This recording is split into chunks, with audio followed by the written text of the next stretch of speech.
Este fue el tema que me llevó a mí a interesarme en este tipo de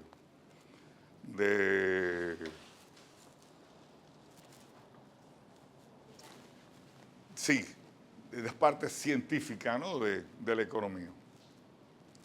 Si yo pudiera hacer algo por ustedes ahora para aumentar su felicidad, ¿qué sería probablemente?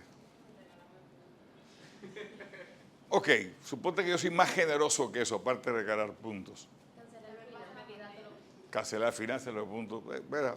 O darme podría entrar en la ecuación que yo le dé dinero, ¿verdad? Sobre todo si es mucho dinero. ¿A quién le sobra el dinero? O sea, ¿verdad? Entonces, nosotros vivimos en una sociedad donde hemos creado un esquema de funcionamiento de la sociedad que es el siguiente. El problema de la gente es que no tiene suficientes recursos. ¿Ok? Asumimos que la gente quiere ¿qué? Su máximo bienestar, su máxima utilidad, ser feliz, tener, no sé, podemos llamarle como le queramos llamar. Y la causa por la cual la gente no tiene eso, ¿cuál es? Que no tiene suficientes recursos materiales. Vamos a desarrollar el mundo, vamos a crecer el Producto Interno Bruto, vamos a mejorar todas las condiciones económicas y con eso lograremos mejoras en el bienestar de las personas. ¿Ok? Pero ¿y si no fuera así? Y si no tuviéramos la capacidad los economistas de levantar el nivel de felicidad y de bienestar de las personas con economía, con dinero. ¿Qué pasaría si los humanos, su felicidad no dependiera del dinero?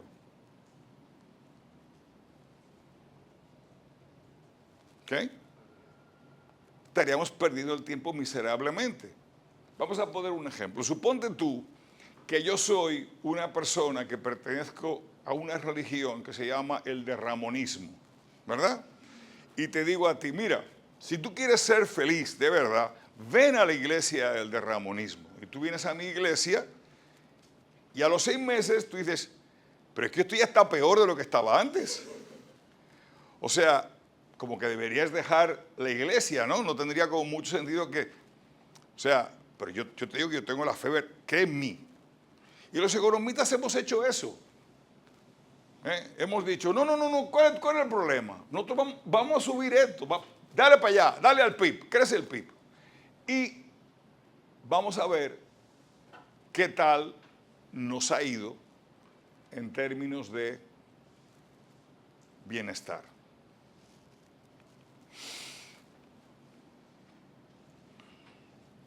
Si tú le preguntas a alguien por qué es economista, ¿por qué tú eres economista? Bueno, para reducir la pobreza. ¿Vale? Noble. O sea, ese es el tipo de pensamiento que uno tiene. Uno quiere ser economista porque uno entiende que tiene en la mano la herramienta de hacer el bien. ¿Para qué eres médico? Para curar gente, ¿no? O sea, básicamente esa es la idea. Que cobres un dineral por ser médico a mí me parece muy bien. Pues soy un economista de mercado y creo que el mercado te puede premiar. Si tú curas a mucha gente, bueno, pues entonces que está bueno que tú cobres, ¿no? Pero, inclusive, la riqueza ya no la vemos como un medio para hacer cosas. Tener mucho dinero es un objetivo per se. ¿Qué tú quieres ser? Rico. ¿Pero rico para qué? Para ser rico. Pero hombre, ¿será para comprarte algo? Que no, que es para ser rico. ¿Verdad? Carlos Marx plantea eso en El Capital. Dice, el capitalismo hace que el dinero que se desea al principio para comprar una alfombra o para comprar una lámpara, después se convierte en dinero para tener dinero. Y el dinero se convierte en la riqueza de una mercancía per se. Bien, los economistas estamos claros con eso, sabemos que a la gente le gusta tener dinero, o sea que no debería haber ningún problema de que la gente quiera tener dinero por tener dinero nada más, no solamente para comprar cosas, ¿ok? Entonces, como la gente quiere tener dinero por tener dinero, podemos asumir que realmente el dinero produce utilidad hasta niveles muy elevados. O sea, porque la gente lo desea, la gente que tiene 100 millones quiere 200 y el que tiene 500 quiere 1000 millones. Entonces, algo hay en el dinero que hace que la gente quiera tener más. Aparentemente, ¿qué? Yo quiero más, ¿por qué? Porque me sigue dando utilidad. La utilidad sigue siendo positiva. Nadie quiere beberse 7 vasos de agua, ¿verdad? Nadie quiere comerse 70 manzanas. Pero a nadie le importa meter 70 millones de dólares en el banco. ¿Ok? Entonces la riqueza aumenta, el aumento de la riqueza genera utilidad hasta niveles muy altos de riqueza. Por lo que vemos en la gente buscando riqueza. ¿Ok? ¿Qué es el bienestar? De vuelta, nosotros cuando hablábamos de ¿qué es un valor? ¿Qué es valor? Al economista nos da igual. Valor es todo aquello que te produzca utilidad, es valor, ya está. No nos metamos en teorías filosóficas ni nada por el estilo. Entonces, decir ingreso o riqueza con felicidad es extremadamente complicado para los economistas. ¿Por qué? Porque no todo el mundo valora igual las cosas cuando consumen. Y en segundo lugar, no todo el mundo está dispuesto a hacer lo mismo para obtener la riqueza. O sea, hay personas que están dispuestas a trabajar horas extras y gente que no está dispuesta a horas extras. O sea, tú coges una fábrica y hay gente que trabaja horas y hay gente que no. ¿Por qué? Porque el otro valora más su ocio que el dinero que ingresa. Y eso tenemos una curva trabajo-ocio, en fin, todo eso lo hemos visto como un fenómeno natural, ¿no? De hecho, cuando hablamos de bienestar, buscamos mecanismos para complementar lo que es el bienestar y decimos, bueno, vamos a buscar un índice. Entonces, ahí está Amartya Sen, tiene un premio Nobel también de Economía, diseña el índice de desarrollo humano que te junta qué tanto tú te desarrollas qué tan bien tú estás como persona. Y te coge 3 tipos de elementos. Dice, bueno, tu ingreso, tu nivel de salud, que lo vamos a medir, tu expectativa de vida, y tu nivel de educación, que lo vamos a mirar con 2 variables, básicamente cuánta la escolaridad que tú tienes y cuántos son los años que tú puedes estar en la escuela, ¿no? Y así se calcula. Aún así, no todos los aspectos del desarrollo humano caben ahí. O sea, hay muchísimas cosas que generan felicidad en las personas que no lo podemos meter ahí. Entonces, siempre vamos a tener, ¿verdad?, dificultades en encontrar felicidad como algo, o bienestar como algo que los economistas podamos medir. No nos sintamos tristes. El mundo viene discutiendo qué es lo que da felicidad desde que el mundo es mundo. O sea, los griegos estaban los estoicos por un lado, por otro lado estaban los epicúreos, y el pleito viene de allá para acá en todas las variedades, modalidades y tamaños, ¿no? O sea, es muy difícil. De hecho, hay mucha gente, ¿verdad?, que durante la historia del pensamiento oriental y occidental ha planteado que no necesariamente el dinero es una causa de felicidad, ¿verdad? Y ahí podemos encontrar desde Epicuro, pasando por Turó, Tomás de Aquino. Esta frase de Schopenhauer dice, la felicidad no reside en la posesión de objetos materiales, ni en la satisfacción de nuestros deseos egoístas, sino en la alegría del ánimo y la tranquilidad del espíritu. ¿Válido? Yo no lo voy a discutir. A mí me gusta mucho Schopenhauer. La idea de Schopenhauer es muy triste. Schopenhauer es un filósofo tan y tan depresivo y deprimente que uno de sus principios es que cuando un león se come una gacela, el mal que entra en el mundo por el dolor de la gacela es menor que el bien que recibe el mundo por la alimentación del león. O sea, vamos mal, ¿ok? Se arrancamos por ahí. Pero era tan y tan y tan pesimista con las cosas que de vez en cuando hacía reflexiones sobre lo que podría causar felicidad o menos dolor en el ser humano. Y un estudioso italiano de Schopenhauer cogió sus escritos y un poco los estructuró. Y hay uno que se llama El arte de la felicidad, que tiene como 48 cosas que dice Schopenhauer que él ha observado. Y es un libro maravilloso, o sea, porque parecería que está escrito como con alegría y esbuceando dentro de lo que un depresivo máximo dice. Pero básicamente él dice que la felicidad es alegría del ánimo, tranquilidad del espíritu, salud y un mínimo de bienes materiales. Esa es la combinación de Schopenhauer.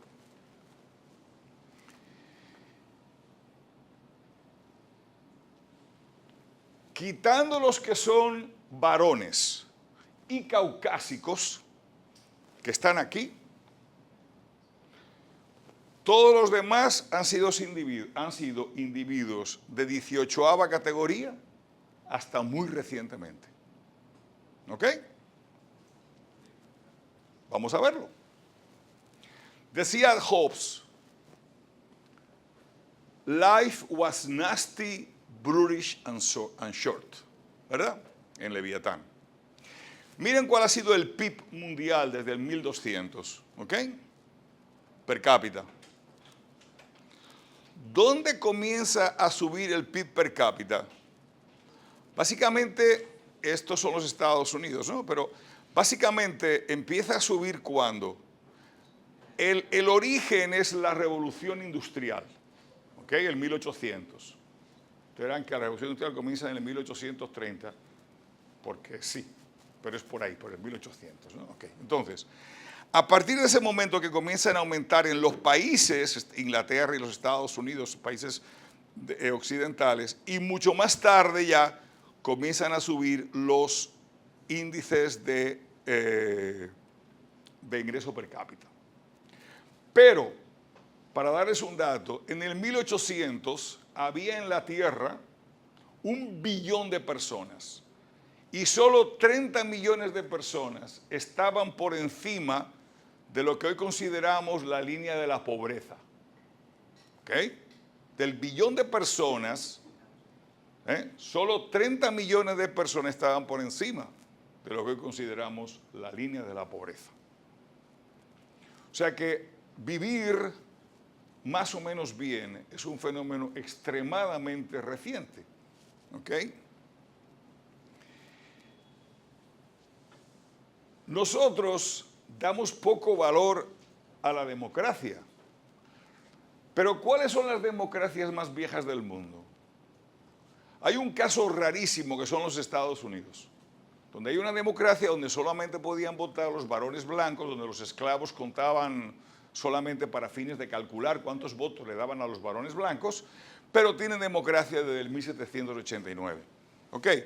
Después tú comienzas a ver casos como, por ejemplo, algunos países que empezaron a tener democracias formales a finales del siglo XIX y principios del siglo XX. Y países como, por ejemplo, España tuvo la democracia en el 78, después que muere Franco. ¿Ok? Hay que pensar que países como Alemania, como tuvieron episodios de democracia, pero no han tenido una democracia consistente, sino hasta después de la Segunda Guerra Mundial. ¿Ok? Pero en América Latina que la cosa es grande.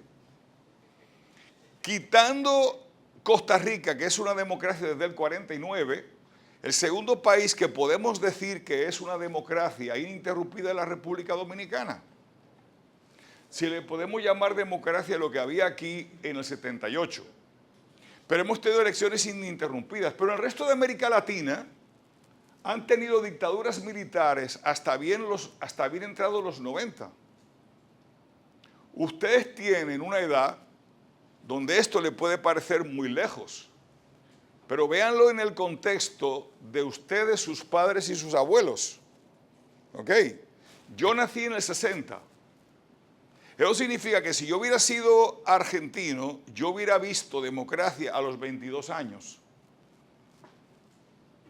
Nunca antes. Yo vi democracia a los 16, pues porque me vine para acá, que me mudé. Pero bueno, justo en España se acaba de morir Franco, o sea que... Pero Perú, Brasil, o sea, todos son 85, 90, esos son los años donde hay democracia. ¿Cuántos años de democracia hay? La democracia es una cosa que es nueva, nuevecita. Eso de usted poder hablar. Y es un privilegio occidental. Es un privilegio occidental. O sea, el mundo Rusia y China nunca han tenido democracia. Ellos pasaron del zarismo a la revolución bolchevique. Tuvieron como 15 minutos de democracia con Yeltsin ahí y de repente ahí está Putin. ¿Ok? En China ni hablar. Nunca tuvieron democracia porque tenían monarquía y de repente vino Mao Zedong, vino la revolución china y ahí estamos. Ahora, y todo el mundo musulmán vive bajo monarquías. Monarquías además teocráticas. O sea, monarquías que responden a un concilio religioso, porque el Corán dice que si tú eres poderoso, Alá manifestará en ti su poder. Entonces, el ministro, ¿verdad?, el que está en Arabia, le dice al sanderín ese de los musulmanes, mira, yo soy pana de los americanos. Ah, pues tú eres poderoso, tú debes de ser el que mande, porque Alá se ha manifestado en ti. Entonces, ese es el sistema, pero es que es lo mismo que teníamos nosotros. O sea, cuando teníamos realeza, y hay realezas decorativas todavía en Inglaterra y en España, pero eso es lo que decía, el poder viene de Dios. Dios nombra al rey y el rey manda sobre todos los demás. Vidas y haciendas. Vidas y haciendas. ¿Ok? Entonces, matrimonio interracial. Casarse un blanco con alguien que no es blanco. En los Estados Unidos hasta el 1967 eso era ilegal. Usted no podía casarse con una persona que no fuera de su misma raza. Y tenían calificaciones para determinar hasta dónde usted era, cuándo usted pasaba a ser blanco. Tenía que tener, qué sé yo, cuántos porcentajes de abuelos blancos para considerarlo blanco. ¿Ok? En Sudáfrica eso fue en el 85 y en Zimbabue en el 80. Usted no se podía casar con una persona que no fuera de su misma raza. No hablemos ya de género, que ese es un tema mucho más reciente. Hablemos de algo que yo me enamore de una persona que tiene un color de piel diferente al mío y yo no me pueda casar legalmente. De hecho, acostarse con una persona que fuera de otra raza, aunque fuera no marital, era delito en los Estados Unidos, por ejemplo. La esclavitud. La esclavitud es que yo soy dueño de ti y si tengo una pecera llena de peces y los peces tienen hambre, yo decido que la mejor comida eres tú. Te cogemos, te cortamos en pedazos y te tiramos en la pecera para que se lo coman los peces. Eso es lo que es ser esclavo. ¿Ok? Eso es lo que es ser esclavo. ¿Cuándo abolimos la esclavitud? Si ustedes se fijan, el primer país que planteó que la esclavitud fue en 1833. En las colonias de América hubo esclavitud hasta las revoluciones de cada país, porque en España estaba prohibido tener esclavos en España, pero aquí no. Y en todos los años anteriores, desde el que comenzó la humanidad, hay esclavitud. Entonces hemos visto tribus en el Amazonas que cuando los encontramos tienen prisioneros como esclavos. ¿Ok? Ahí dice, ¿cuál es la raza del esclavo? La raza del esclavo es la blanca. Porque es que ir a África a coger esclavos era una lata, cuando los romanos, pero coger a los germanos, a los yugoslavos, a los... O sea, esclavo era esclavo, punto. Yo te conseguí en una acción militar, tú eres mío, tú eres... Para todos los fines, o sea, mandarte a la piscina porque los peces tienen hambre, ¿ok? En Chile, 1823. En Estados Unidos, 1865. ¿Ok? En Brasil hubieron esclavos hasta el siglo XX. Porque la ley áurea que abolió la esclavitud, todavía hubo gente que en el siglo XX era esclavo. Estamos hablando de que el fenómeno de no esclavitud legal, ya no hablemos de que hay trata de blancas y todo ese tipo de fenómenos, trata de personas, no, de que legalmente la nación tiene su constitución. Usted puede tener una casa, usted puede tener un caballo. Y piensen en algo, El derecho a la propiedad es que yo la puedo tener para usufructuarla, pero también para desbaratarla. O sea, yo quiero coger mi carro y tirarlo al mar, es un problema mío, es mío, ¿ok? El voto. El voto para la mujer en Estados Unidos fue en el 1920 y en Inglaterra el 18. ¿Cómo que iban a votar las mujeres? ¿Cómo estas mujeres van a votar? En nuestra Constitución original podían votar los hombres dueños de tierra. Eso de que sufragio universal es una cosa extremadamente reciente, ¿ok? En Francia en el 44 y en Suiza en el 71. Solo piensa como que no, aquí ha habido los suecos, mentira. O sea, las conquistas institucionales que nosotros hoy deberíamos de valorar mucho y que le damos cero valor, son recientes. Consecuentemente no son más que un experimento. Esto que estamos viviendo nosotros, de la democracia, que empezó una revolución francesa a finales, o sea, en el 1790 y pico, es un experimento, tiene 200 años. Dentro del tamaño de lo que conocemos como ser humano, no es nada, es un experimento. Y la gente relaja con eso. Nadie aprecia las instituciones. ¿Ok? Porcentaje de la población en extrema pobreza. En el 1820, 75% de las personas vivían en extrema pobreza. Y como les dije ahorita, solo 30 millones vivían por encima de... Está la extrema pobreza, está la que no le da para comer. ¿Ok? Fíjense ustedes lo que nosotros hemos hecho a partir del 1820 con la extrema pobreza. Estamos a niveles del 10%. Yo quisiera ese test porque en general la gente tiene una visión del mundo mucho más pesimista de lo que el mundo es, ¿sí o no? ¿Ok? Y ustedes son estudiantes de economía, ustedes son gente que bregan con desarrollo económico y cosas así. Vamos a ver.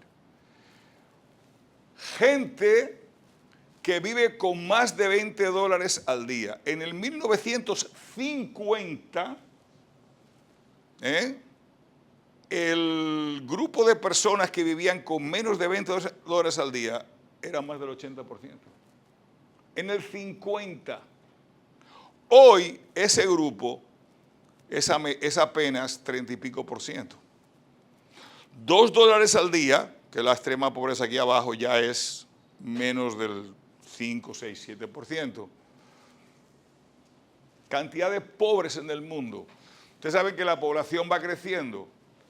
Era 1 billón a principios del siglo XX, 1 billón y algo, y hoy somos 8, ¿verdad? Y parece que la curva no para hasta que lleguemos a los 10 billones. Es el número de pobres en el mundo. Ya hay solamente 700 millones de personas pobres en el mundo, habiendo aumentado la porción de 8 billones de personas. Expectativa de vida. La expectativa de vida, vamos a agarrar la República Dominicana. En el 1800 La expectativa de vida en toda América y en toda Europa era 34 años. ¿Por qué ustedes creen que los curas eran curas para siempre? Oh, pero tú coges un tipo, lo llevas, lo entrena y lo pones a los 25 años a trabajar, lo que te va a dar son 15 años de vida útil. Hazme el favor. Tú cierras tus ojos ahora y cuando lo vuelvas a abrir tienes 38 años. Eso es así. Eso es así. Esa es la expectativa de vida. Había gente que vivía más, sí. Pero ¿qué es lo que ocurría con la expectativa de vida? Bueno, el problema era que para una mamá tener 3 o 4 hijos tenía que parir 12 veces, porque los niños se morían. Eso era lo más normal, vamos a verlo. Pero los 50, que fue el otro día, en el Caribe, la expectativa de vida eran 51 años. El año que yo nací, la expectativa de vida en República Dominicana eran 57 años. Que andamos por 75 largos y algunos países tienen 82. ¿Cómo nosotros hemos podido pasar? O sea, los países ricos, ¿verdad? 60 años en el norte de Europa. Y hoy, en 2015, ya tenemos 82 años en Norteamérica, 80 y pico de años en Europa, ya en el Caribe tenemos los 70 y pico de años, ¿no? Y obviamente en la parte de África, que es donde más pobre es, todavía hay países que tienen 50 años, cosas así. Obviamente Haití es una excepción, una normalidad. ¿Qué le parece eso de vivir de que 34 años? ¿Eh? ¿Verdad? Creo que vamos a estudiar para eso. Señores, muchas de las cosas que nosotros tenemos hoy en día en la sociedad, la hemos inventado. Yo tengo un trabajo que hice, a mí se me ocurrió que es una maestría, y yo hice un trabajo que se llamó ¿Cómo se inventó la infancia? ¿Cómo se inventó la infancia? O sea, la infancia no existía. Desde que usted podía cargar y trabajar, se iba para el campo a trabajar. No había nada de eso. Pero o sea, ¿cuándo comenzamos a hablar de la infancia? ¿Cuál era la edad de desposarse una mujer? Después del primer periodo. 12 años, 12 años. Eso de que los 18 años, mayoría de edad, protección. Entonces es un invento social. Tuvimos que construir una institución que fue la infancia. Hubo que construirla, porque no existía tal cosa como la infancia. ¿Ok? Analfabetismo en el mundo. En el 1820, el 90% de las personas del mundo no sabían ni leer ni escribir. Hoy el analfabetismo anda por un 10%. ¿Okay? Mortalidad infantil.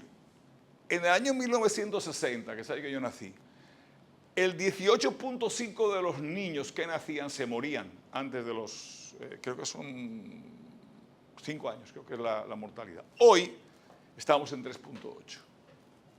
¿Okay? Pero estamos hablando de que en el 1800 eran 45%. O sea, cuando usted nacía tenía aproximadamente 50% de sobrevivir. ¿Ok? De hecho, los que están de aquí, la mitad no estarían. ¿Ok? Entonces vamos a analizar todo este gran avance que ha habido en la humanidad, ¿verdad? Todo este gran avance que ha habido en la humanidad. Vamos a analizarlo en un país chévere. ¿Okay? La ciudad de la luz, París. Vamos a ver. Vamos a ver los franceses. En el 2018, 70 millones de habitantes. País grande. Segundo país más grande de Europa después de Alemania. Expectativa de vida, 82 años. Más que los alemanes, más que los americanos. Dólares per cápita en PPA, $46,000. Nosotros en ese momento andábamos por los 7,000. ¿Ok? Índice de desarrollo humano, 0.9. El máximo es 0.95, que es uno de estos países nórdicos. Pero de los países grandes, con 70 millones de habitantes y recibiendo inmigrantes del norte de África y del África del sur. Entonces, si ese yo lo ajusto por la desigualdad, todavía me da 0.81, con el máximo 87. PISA, 496. La OCDE promedio 492. No estoy mal. Presión fiscal, 50%.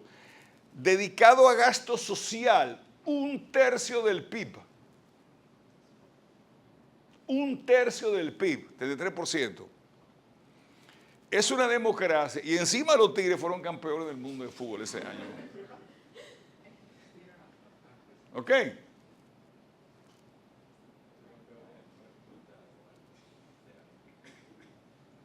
Tasa de homicidio. Miren toda esta zona verdecita de aquí. O sea, la muerte es de 0 a 5 muertes por cada 100.000 habitantes. Miren Brasil, Venezuela, nosotros estamos aquí también. Chile, miren Chile, verde. Pero fuera de Chile y Uruguay probablemente, en América Latina estamos entre de 5 a 20 o por encima de 20. Muertes, o sea, homicidios por cada 100.000 habitantes. Una manifestación en Francia que uno esperaría. Una cosa así, ¿verdad?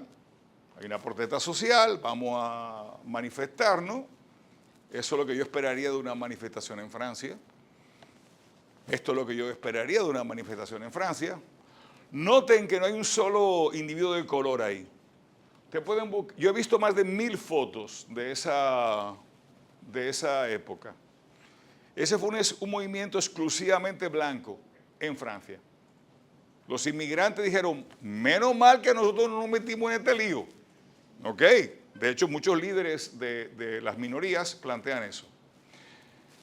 Eso es lo que yo espero en una manifestación en Francia. O esto. Pues eso fue lo que pasó en Francia. Esa es la revolución de los chalecos amarillos. ¿Fueron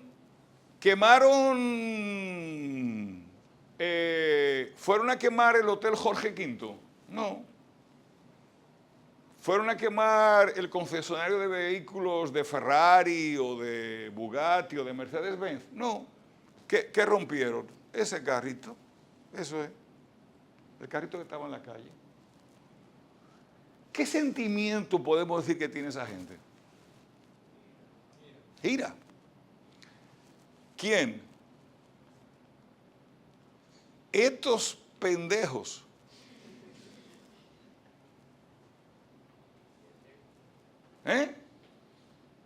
Eso son aquello.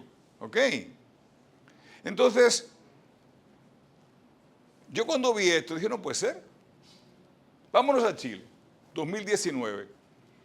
En Chile, el 2019, cuando Pinochet se fue, dejó una constitución, ¿verdad? Hay una razón por la cual Chile, económicamente, tiene $25.000 per cápita y junto con Uruguay es el primero o el segundo, se turnan en pruebas PISA, expectativa de vida, menos criminalidad, etcétera, etcétera, ¿verdad? Hay una razón para eso. O sea, hay una razón. Yo no quiero decir cuál es, pero hay una razón. Porque si no, todos estaríamos ahí. Igual que hay una razón por la cual los argentinos viven permanentemente en una crisis económica. Hay una razón. De repente la Constitución era la Constitución que se firmó cuando salió el dictador Pinochet. Y la gente sentía que no es justo. O sea, el eslogan es no es justo. Había gente que tenía las mismas notas en la universidad, pero el que venía de una familia de clase alta le iba mejor en conseguir un trabajo que el que venía de clase baja. Nivel educativo más alto de América Latina, pero estaban esas desigualdades sociales. Bueno, ¿qué se les ocurrió a esta gente? Bueno, pues pegarle fuego al metro. Porque ¿quién se monta en el metro? ¿Los segadores o los dueños de la tierra? Los segadores. ¿Pero por qué le pegaron fuego al metro? Señores, 78 estaciones del ferrocarril sufrieron destrozos, ¿ok? ¿Por qué los chilenos hicieron eso? ¿Cuál es el sentimiento que pueden tener los chilenos? Ira, ¿verdad? Entonces yo te digo a ti, te hago la pregunta, ¿perdón? Pero esa es la realidad, eso, o sea, ustedes se meten ahí, se meten en el internet, ponen chalecos amarillos, pictures. Chile, 2019, manifestaciones. ¿Cómo termina el cuento de la Constitución chilena? Porque es importante entender.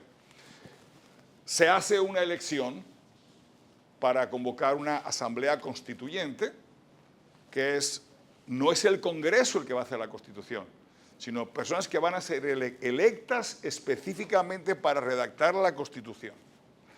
Los partidos tradicionales les va muy mal en esa consulta y muy poca gente de ellos logran llegar a esa asamblea constituyente.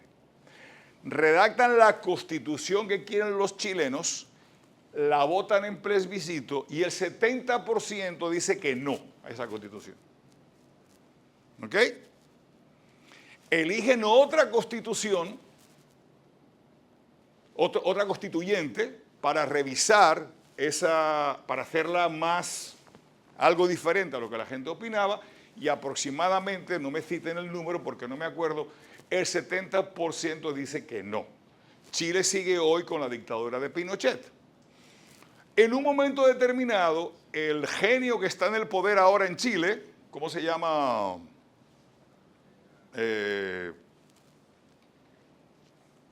Boric, no sé cómo se llama.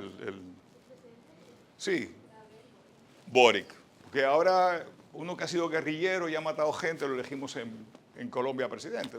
¿Para qué? Eso es... Dice, yo lo voy a pasar a la mala.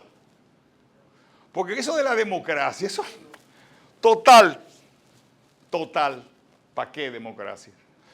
Entonces, nada. Ahora, tiene impacto en la economía ese tipo de cosas. Ahí está el tiempo, un evento de unrest, no un lío como el de Chile, no. Un evento genera una disminución del 1%, ¿verdad? Sobre una manifestación grande genera una caída del 1% del PIB a nivel mundial, estudiado por el FMI. ¿Ok? No tiene que ser muy... Entonces, ¿qué ocurre? Hay algo que hace que a los seres humanos nosotros le demos todo lo que un ser humano puede ambicionar. ¿Qué tú quieres? ¿Dinero? Toma dinero. Salud, toma salud. Vida. Yo tuve una discusión una vez en la UAS y yo le estoy planteando las ventajas que ha tenido el capitalismo y la globalización, y la señora que está al lado, que era una profesora de la UAS, que era marxista, me dice que eso es una barbaridad. Yo dije, bueno, pero lo bueno que tiene el capitalismo, que si usted no quiere las ventajas del capitalismo, usted se puede apear. Usted llega a los 50 años, se va al puente de la Duarte y se tira. Y ya. Y renuncia a la expectativa de vida de 32 años que le está regalando esto. O sea, no hay que cogerlo, no es obligado. Usted se puede suicidar si quiere. Claro, no cayó muy bien porque estábamos en la UAS, pero yo te voy a decir una cosa, no es obligado a vivir. ¿Tú me das expectativa de vida? Ah, pues yo no la quiero. Bueno, está bien. ¿Qué vamos a hacer? Vamos a discutir contigo. Mira, ahí está la ventana. O sea, entonces, hay algo que tenemos los seres humanos que no importa lo que nos den, nunca estamos contentos. ¿Y qué puede ser? Que a pesar de que la teoría económica tradicional dice que nosotros tomamos decisiones en función de la riqueza absoluta, nosotros tomamos decisiones en función de la de riqueza relativa. Prospect Theory. El driver del valor son ganancias o pérdidas. ¿Ok? En psicología eso se llama adaptación hedónica. Yo quiero un carro, lucho por ese carro, ahorro, me endeudo, todo lo del mundo y compro finalmente el carro. Y mi supercarro, a los 6 meses, ¿qué es lo que es? El carro. Y eso ocurre con todo, para bien y para mal, porque es una herramienta igual, por ejemplo, que cuando hay un video que, si ustedes lo quieren ver, está también en YouTube, de Daniel Gilbert, donde él habla de felicidad sintetizada, como con los compuestos químicos que tú puedes sintetizar una sustancia. Y él pone varios ejemplos ahí de gente, por ejemplo, un baterista de los Beatles que decidió no seguir con los Beatles. Y nada, no fue nada en la vida. Él renunció a los Beatles. ¿Cómo fue tu vida? Gloriosa. Un tío que lo metieron preso y estuvo hasta los 80 y pico de años preso y se demostró que había sido injustamente metido preso. Le preguntaron, ¿cómo fue tu vida en la cárcel? Gloriosa. Los humanos también tenemos esa misma capacidad de adaptación hedónica cuando la cosa va mal. Una persona que tenga un problema que lo deje en silla de ruedas de por vida, tarda aproximadamente 2 años en recuperar su nivel basal de felicidad. ¿Ok? Entonces, ¿qué ha pasado? Bajo utilidad marginal es imposible lo que pasa en Francia. Bajo prospect, el punto de referencia es el ingreso de mi vecino. Suponte que tú y tú tienen 2 tareas y las 2 tareas tienen la misma respuesta a las 2. Y yo reviso tu tarea que te habían puesto un 0 y te digo, mira, está casi bien, toma 1.5. Feliz de 2 puntos. Vienes tú y me das la tarea y te digo, está bien, te doy 2 puntos. ¿Cómo tú te sientes? Te acabo de dar 1.5. Pero tan pronto como tú te enteras que yo le di 2 a ella por misma respuesta, ya ese 1.5, ¿cuánto vale? Nada, negativo. Y tú eres capaz de decirme, mejor me hubiera dejado con el 0. Entonces, ese es el ser humano con el que estamos bregando. Entonces, a nivel social, si estamos haciendo macroeconomía, estamos haciendo cosas, es para esto. Pero aquí no termina la historia. Estamos empezando. Easterlin dijo, pero ven acá, déjame yo estudiar cómo la gente se siente a nivel de felicidad, ¿verdad? Dependiendo del nivel de ingreso. Y comenzó a recaudar. Él está dando clase ahora en la universidad de... Él es australiano, se fue para Australia. Y está dando clase ahora de felicidad económica. Y tiene un libro muy majo. Yo lo estoy leyendo. Pero básicamente, ¿qué es lo que él hizo? Él estudió primero los Estados Unidos y dijo, óyeme, en Estados Unidos el grupo que era más rico me decía que era más feliz que el grupo que era menos rico. ¿Ok? Pasa una pila de tiempo y el ingreso de este sube hasta aquí y el ingreso de este sube hasta aquí. Y este tipo me sigue reportando que él se siente igual de mal que aquí.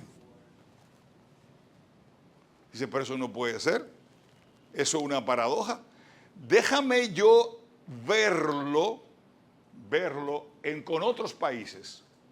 Y se va a los diferentes países donde el nivel promedio de riqueza hace que un pobre americano sea el rico en un país pobre. Pues el rico en un país pobre manifiesta niveles de satisfacción con la vida mayores, superiores que el del pobre. Tú le subes el ingreso a todo el mundo y te sigue manifestando exactamente lo mismo. ¿Qué pregunta les llama la atención? ¿Ustedes prefieren vivir en un país donde ustedes ganan 400 y los demás ganan 200? ¿O quieren vivir en un país donde ustedes ganan 800 y los demás ganan 1.200? La gran mayoría, quiero vivir en el país donde yo soy el que más gana. con 400 se mueren antes tus hijos, no sé cuándo eso lo decía. El costo es que tú estás dispuesto a morirte tú antes, porque ¿de dónde ustedes creen que sale ese aumento en el bienestar? Ese aumento en la expectativa de vida. ¿Qué vale más que la vida? Pregúntale a un viejo cuánto daría. Búsquese un tipo que tenga mucho dinero, ¿verdad? Que sea mayor. ¿Cuánto daría por 5 años más? Todo. Todo lo diera. Porque la gente tiene una fe enorme en el más allá, pero una vagancia para irse. ¿Eh? O sea, busquen un hombre rico, muy rico, y díganle, óyeme, te doy a dar, si tú me das tanto dinero, te doy 3 años más, 4 años más. ¿Que no te lo daría todo el dinero? Claro que te lo daría. Entonces la gente realmente lo que valora es el tiempo. Entonces yo te he subido la riqueza, la expectativa de vida de 34 años a 50 años a 82 años. ¿Por qué? Porque yo lo he logrado. ¿Y qué pasa con tu satisfacción? Vamos a simplificarle. Mire, este cuadro, esta desviación de aquí, es una constante. Lo que pasa es que fíjense que esta escala de aquí está mal, está entre 2 y 2.4, pero fíjense que si tú coges, se ha mantenido como en 2.2 todo el tiempo. El nivel de felicidad. Esa es una encuesta que pregunta, está basada en Easterlin, esta fuente está equivocada. ¿Cuál es su nivel de satisfacción? Promedio de los Estados Unidos, flat.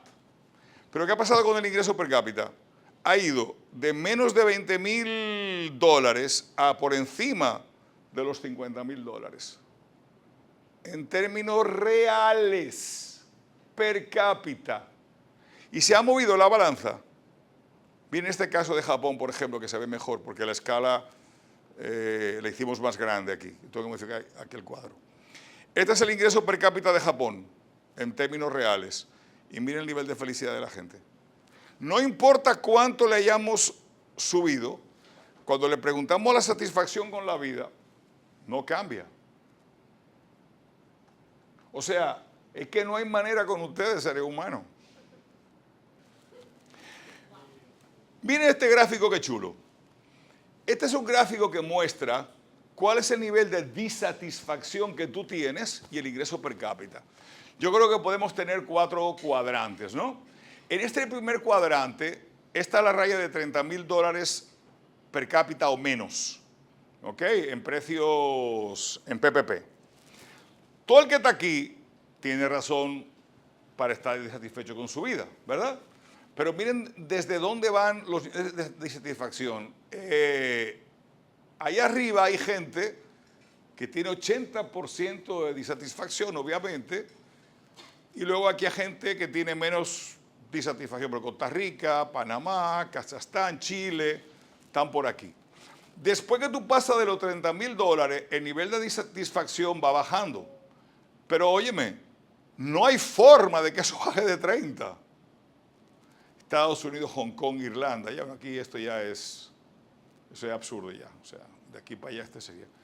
Claro, nadie está muy insatisfecho. Pues sí, el dinero ayuda. ¿Quién ha dicho que no? Míralo ahí. O sea, cuando más pobres son los países, más está la desatisfacción. Pero es que a esta gente, a la otra gente, cuando analizas país por país, tú no logras mejoras en el nivel de satisfacción. Satisfacción y nivel per cápita. Cada punto es un país. Es el mismo cuadro que vimos ahorita. Si tratamos de hacer una curva, ¿qué vemos? Que llega un momento donde la curva como que ya no sube más, ¿verdad? Fíjate estos puntos de aquí, que obviamente son los que jalan la curva para allá. Después de cierto nivel, ya la satisfacción no sube. Vamos a ver algunas explicaciones. Primero, el ingreso se percibe no en términos absolutos, sino en términos relativos. Nos hemos pasado toda la materia tratando de explicar eso. ¿Ok? Cuando el ingreso sube para todos, la felicidad no cambia. O sea, el problema no es tener más, es tener más que el vecino. ¿Ok? Ese es el punto. O sea, básicamente, el segundo, hay razones para la gente estar insatisfecha, que es que hay concentración del ingreso y hay élites en todas las sociedades. O sea, que hay gente que puede decir, es que no me ha tocado la misma lotería que a todo el mundo, ¿no? Dime. Tengo una pregunta. Si al final, por ejemplo, cuando sea un aumento generalizado del ingreso de todas las personas en un país, al final nadie tuvo un aumento, porque el poder adquisitivo de esas personas va a ser el mismo. No. Si te sube el nivel de todo el mundo, significa que tú ganabas poder de compra $20,000 y hoy ganas poder de compra $30,000. La diferencia de 10,000 la podemos desglosar, pero son muchas manzanas, son muchos carros, son muchos viajes, son muchas cosas. Tú y yo subimos en 20,000 los dos. Tu base era 40,000, la mía era 20,000. Ahora tú estás en 60 y yo estoy en 40. Tú eres más rico, yo soy más rico, tú puedes gastar más. Pero en términos relativos, tú contra mí, tú sigues siendo más rico que yo. Como tú eres más rico que yo me niego a ser feliz. ¿Entiendes? ¿La paradoja cuál es? Porque es una paradoja. No, ya para él tiene menos cuarto que yo. Ya entenderás, no te preocupes. Y básicamente adaptación hedónica. La adaptación hedónica es eso de que, naina, todo lo que a mí me dan, después que yo lo tengo, no vale nada. Dicen que la gente no se agradecida, claro, si es que no le damos valor a nada. O sea, hay que reinventar. Los estoicos decían, mira, imagínate que tu hijo se muere. ¿Para qué? Para que cuando lo veas agradezca tener tu hijo, ver a tu hijo. Espérate, no estamos hablando, óyeme, los estoicos están muy de moda hoy en día. O sea, hoy en día hay hasta podcast de estoicos. O sea, señores, lo que pasa es que tú no puedes agarrar una frase de una filosofía porque entonces te conviertes en lo que son algunos intelectuales de aquí, que son intelectuales de portada, que han leído lo que dice atrás del libro, pero eso de pasar las páginas, eso es muy cansón, ¿no? Eso, imagínate tú leer, wow, voy a leer, eso cansa, ¿ok? Entonces, pero eso es una propuesta de Zenón, un griego presocrático.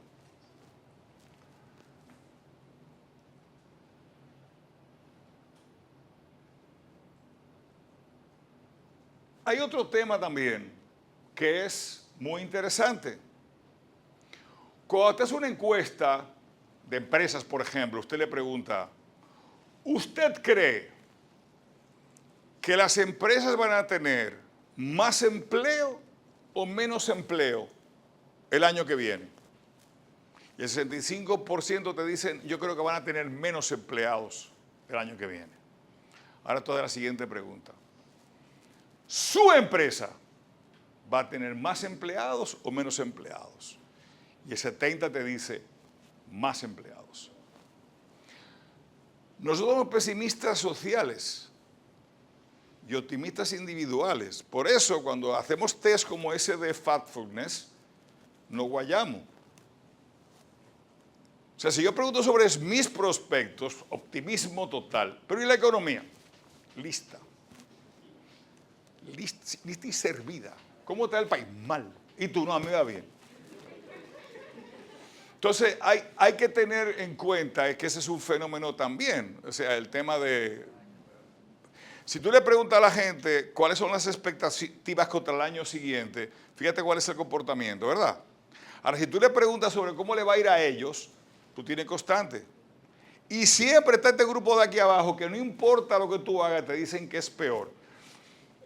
Yo una vez, miren, cuando tú haces una encuesta, o sea, hay pruebas que para tú pasar, con que saques 70, tú pasas. Pero una encuesta de satisfacción laboral, si tú sacaste 70%, eso es una maravilla. Ok, empleado de una empresa. ¿Usted está contento con lo que gana? No. O sea, ¿quién te va a decir que sí? Nadie dice que sí. Bueno, 3 locos que acaban de entrar y están agradecidos porque por fin tienen empleo. Pero en general, ¿cuál es la respuesta? Entonces hacemos pruebas como esta. ¿Usted cree que ganaría más fuera de aquí? Sí. Váyase. Yo tenía en Deloitte un problema porque yo pensaba que con una serie de cambios, sobre todo para las mujeres, o sea, en auditoría, las mujeres, en general las compañías de auditoría, por alguna razón cultural, dejan a la gente que se quede trabajando hasta las 10 de la noche, no importa si tienen trabajo o no tienen trabajo, pero si tienen que ver al socio, porque tienen que preguntarle algo, y el socio no tiene tiempo, el socio está haciendo su vaina y atiende cuando atiende, hay que estar ahí. Yo tenía Grant Thornton, obviamente trabajar en Grant Thornton no tenía el prestigio de trabajar en Price o de trabajar en otras compañías. Entonces yo lo que dije, ¿cómo yo hago que la gente venga para acá? ¿No? Y era un problema que tenía Grant Thornton a nivel mundial. Yo dije, bueno, más de la mitad de los auditores son mujeres que querrán estar con sus hijos, digo yo. Entonces yo tenía la orden del que el que tenga trabajo terminado y no lo está teniendo el jefe tiene que ir. Y yo iba a la empresa y pasaba por ahí a ciertas horas y si veía gente ahí, cogía al gerente y lo remachaba. O sea, gente sin trabajar aquí, para su casa. Nosotros conseguimos un montón de gente talentosa por un salario similar al que tenían porque le dábamos esa ventaja.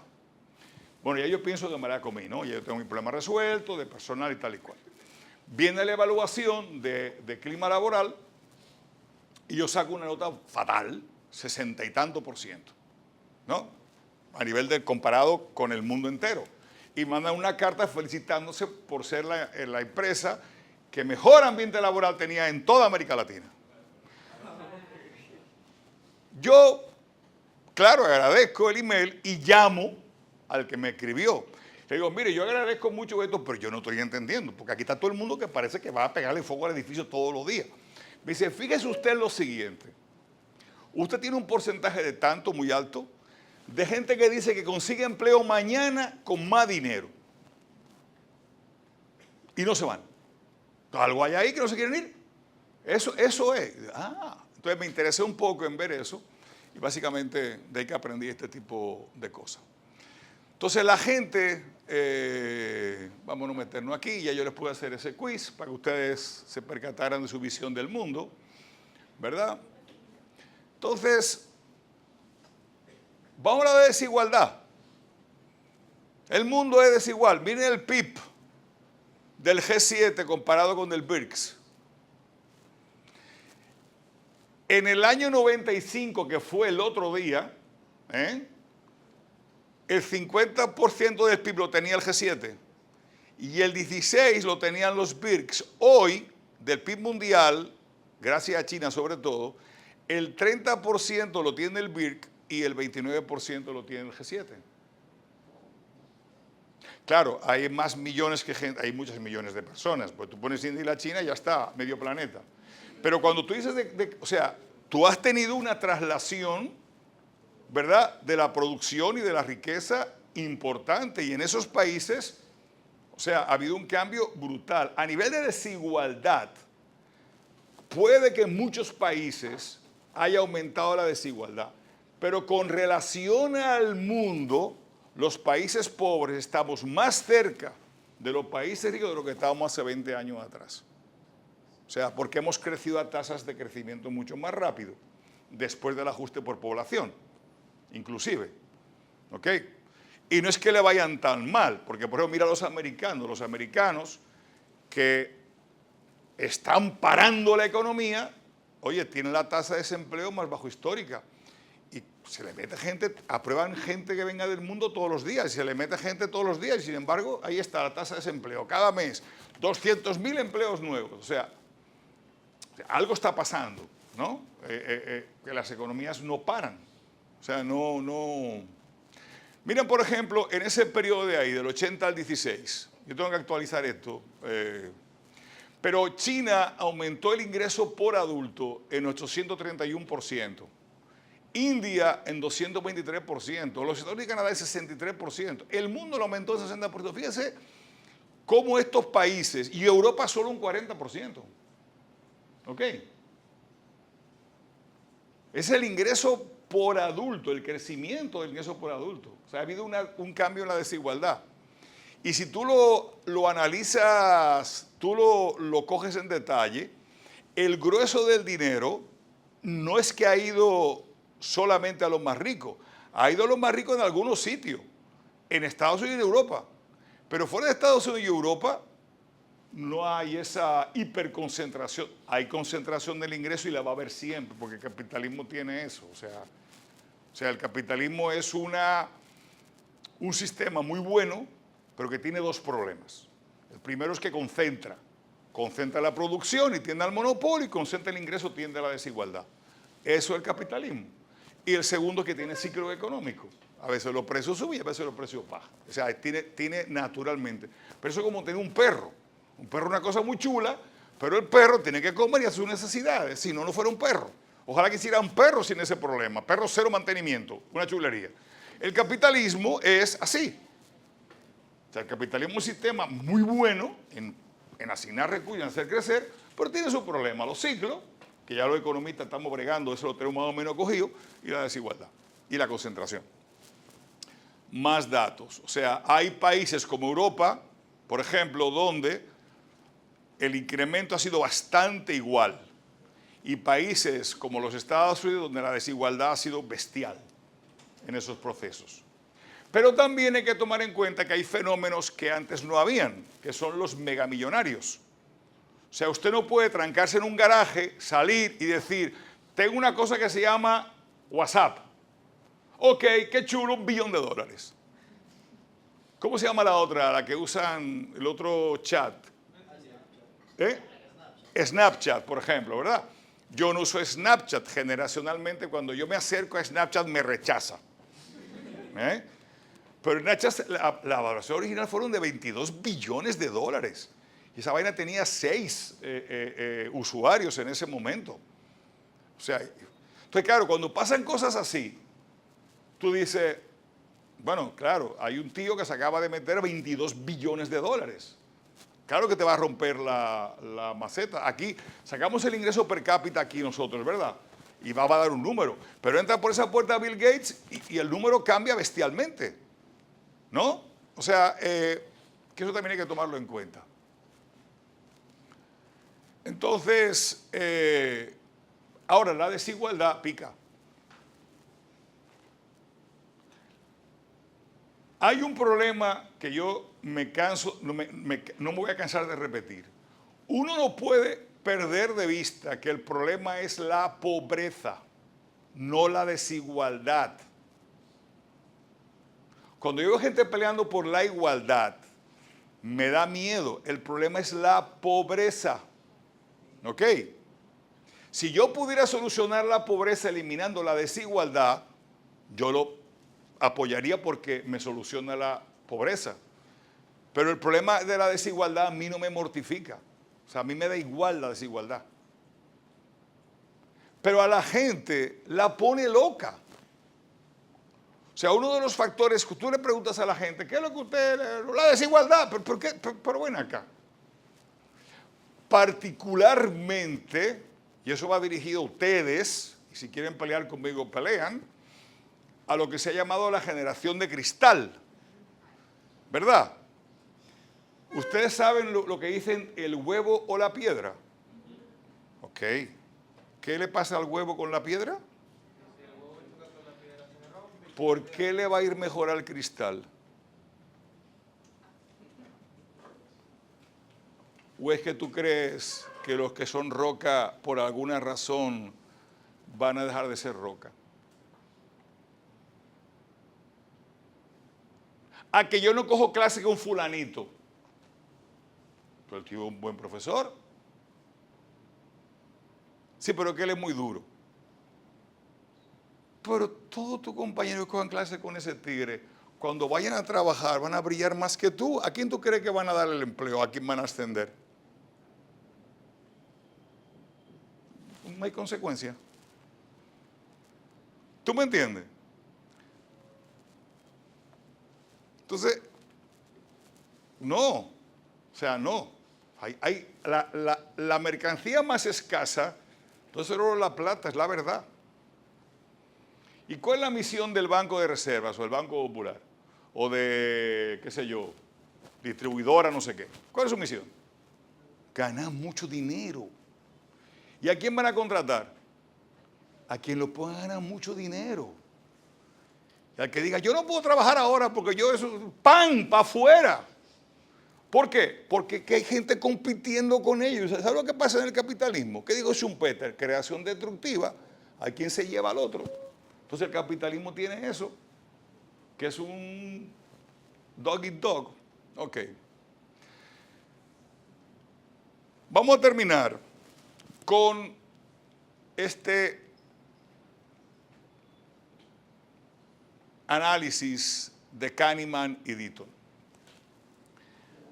Hay dos formas de medir el bienestar, ¿ok?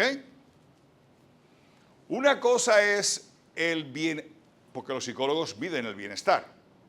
Hay dos formas de medirlo. Uno, que es lo que se llama evaluación de vida. Si yo te pregunto a ti, ¿qué tan contento tú estás con tu vida? Te supongamos que mi objetivo de vida era ser jefe de bomberos y llegué a ser jefe de bomberos. ¿Cómo yo voy a estar con relación, cuando yo hablo en vida, qué yo voy a decir? Que me fue bien, ¿verdad? Si yo, mi meta era ser bailarín del Bolshoi, y llego a ser el primario del Bolshoi, ¿qué voy a decir? Que me va muy bien. O sea, me ha ido muy bien. Esa es una evaluación que tiene el problema de que está asociada a cómo ese objetivo que yo me he puesto a mí para la vida, ¿verdad?, lo he realizado.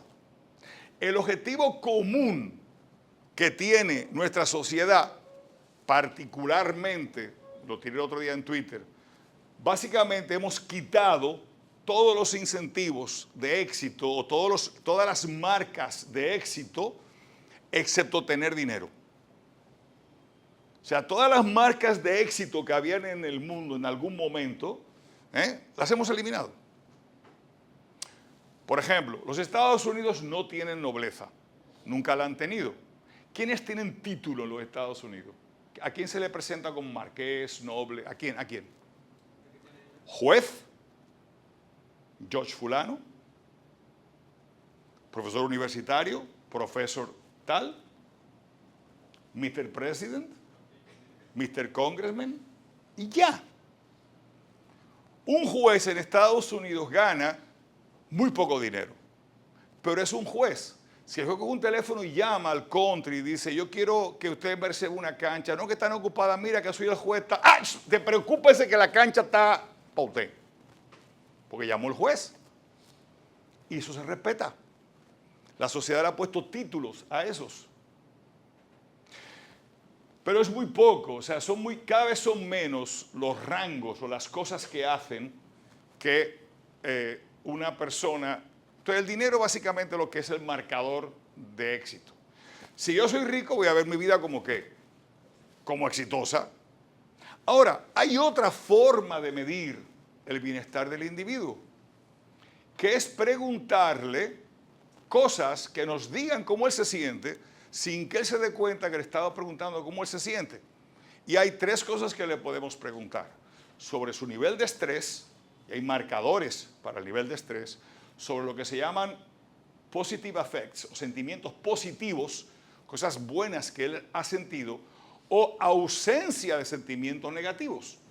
Entonces Kahneman y Deaton cogieron 800 y pico mil encuestas de Gallup que hacían ese tipo de preguntas y las correlacionaron con el nivel de ingreso. Y miren lo que les digo.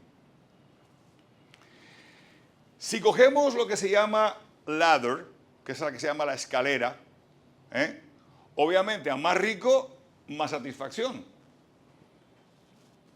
O sea, porque tú dices, yo soy un profesional, acabo mi vida con 50 millones de dólares. Bueno, me tiene que haber ido bien, ¿no? Razonable. Ese tipo debe estar muy contento. Si acabé quebrado, bueno, pues entonces a lo mejor no estoy muy contento. Pero cuando agarramos los otros tres, positive affect son sentimientos positivos. Not blue es no triste, ausencia de tristeza, sentimiento negativo. Y ausencia de estrés, ¿qué es lo que observamos? Que a partir de un nivel de ingreso, que son los $75,000 por familia al año,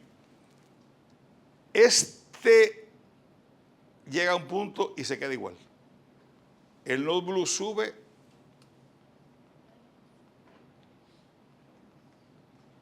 y se mantiene igual. Y el stress free llega a un punto y se mantiene. Es decir, que mayores niveles de ingreso, por supuesto, van a dar una respuesta personal de evaluación de vida. Pero cuando vamos a lo que son los sentimientos de cómo la gente se siente, no encontramos que a partir de cierto nivel. Claro, nosotros como país subdesarrollado estamos aquí. No ganamos $75,000, tenemos mucho para subir. Kahneman en una conferencia dijo, el dinero tiene muy poca capacidad para generar felicidad a partir de cierto punto. Ahora, por debajo de cierto punto, tiene una capacidad enorme de eliminar sufrimiento. O sea, no es lo mismo tú llegar a un hospital con un seguro de salud que te cubre todo para tu hijo, que llegar a un hospital sin seguro de salud y no tener cómo pagar la intervención médica de tu hijo. Son dos mundos completamente diferentes, ¿ok? Pero sí sabemos que estadísticamente no encontramos, y luego hay una serie de cosas que dependiendo si están o no están, la gente manifiesta mejor o mejor nivel de estrés. Por ejemplo, tener hijos es negativo, baja la felicidad. Tener que cuidar a alguien, o sea, cuidar a alguien es negativo. Ser obeso, divorciarse, tener una condición de salud, estar solo, son fenómenos que disminuyen sustancialmente el nivel de bienestar, según ese estudio de Kahneman y Deaton.